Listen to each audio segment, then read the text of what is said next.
ndị ọrụ adịgboroja dịgasị iche iche na-emetọsị aha ndị ọrụ injinia na Anambra steeti bụ ndị nke ekwupụtagoro na malitezie ugbu a gaba na ha ga-abụzi ihe isi kotere oburu n'ihi na otu ahụ jikọrọ ndị ọrụ injinia ngalaba ha nke Anambra steeti nakwa otu dịgasị iche iche gbakwunyere isi n'ọrụ a apụtaghị ihe ibuso ha. Nke a bụ nke ekwupụtara oge a na-eguzobe otu gbanụ na njikọ aka otu COREN bụ otu n'ime otu ahụ jikọrọ ndị ọrụ injinia ngalaba ha nke Anambra steeti nke ha kwupụtara na ebumnobi ha bụ ibu agha wee megide ndị adịgboroja dịgasị iche iche na-emetọsị aka ọrụ ha. Ka Blessing Uchendu kọtọpụrụ gị akụkọ a.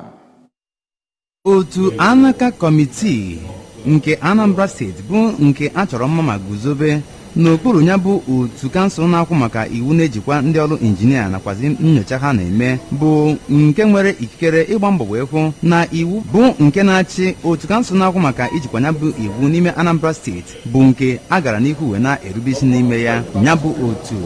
bụ nke jupụtara na ndị ọkachamara bụ nke na-anọchite anya ogogo ndị ọrụ injinia na ngalaba dịgasị iche iche n'iguzobe ya bụ otu kọmitii ka onye rejistra nke ya bụ otu kansụl na-ejikwa iwu na-achị ndị ọrụ injinia bụ injinia prọfesọ Adila onye nke sonyere n'ụzọ nzikọrịta ozi kpọrọ oku nyegara ndị nke so na ya bụ otu ka ha gbaa mbọ wee na-agbaso ya bụ usoro iwu bụ nke na-achị ndị ọrụ injinia iji wee gbaa mbọ hụ na ha na-emejupụta ma na-alụkwazị ọrụ ha ọfụma nke ha ji wee bụrụ ndị nke a họrọ n'ihi ọrụ ọma bụ nke ha na-alụ nakwazi mmụta bụ nke ha nwere.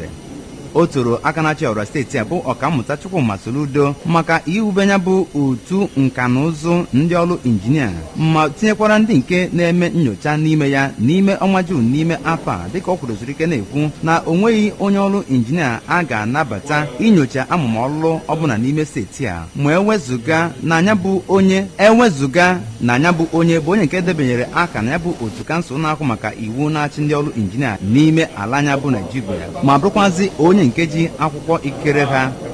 na-egopụta ebumnobi ya nakwazi amụma nke ya bụ otu COREN ga-eji wee lụọ ọrụ ka onye isi ha onye nke na-akwụ maka inyocha ụzọ mgbochi nakwazi iwepụta atụmatụ a ga-eji wee nwetazuo ebumnobi ha na ngalaba ya bụ otu ọrụ COREN na Abuja. Injinia Dayabu Tijan mere ka amata na ọ dị mkpa nyere ya bụ otu ọrụ kọmitii bụ ndị nke eguzobere iji wee na-alụ ọrụ dịka ndị nke na-enyocha amụma ọrụ niile ndị ọrụ injinia na-alụ n'ime steeti bụ Anambra iji wee gbaa mbọ wee hụ na ebelatara ya bụ ịkwa afọ na bụ nke a na-enwe n'ịlụ okporo ụzọ bụ samsam ụlọ enu ụlọ ndị nke arụrụ alụ ịda tinyekwara ọtụtụ ajọ ihe dịgasị iche iche ndị ọzọ agbasoghị usoro iwu bụ nke na-achịkwa ndị ọrụ injinia. N'okwu o kwuru ka onye ji ọnọdụ ọkwa onye isi oche nyere ya bụ otu COREN na Anambra steeti injinia Victor Meju onye nke kenere ya bụ otu ọrụ kọmitii mere ka amata na n'ileba anya na amụma okwu bụ nke ọchịchị Soludo ji n'aka na ngalaba ọbụla bụ nke a ga-etinyekwazi n'usoro ya bụ amụma mmepe bụ nke ha ji n'aka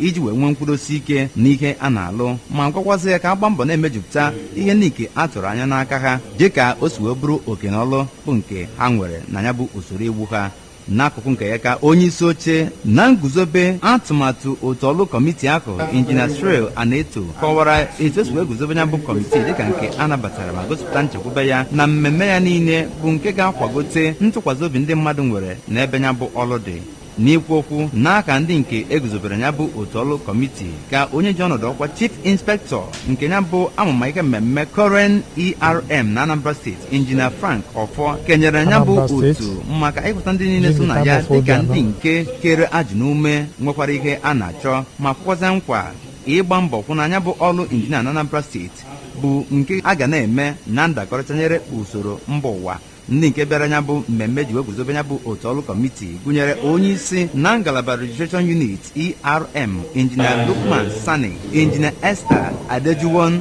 nakwazi onye eze ọdịnala obodo bụ Igwe Bene Emeka na imerime ndị ọzọ.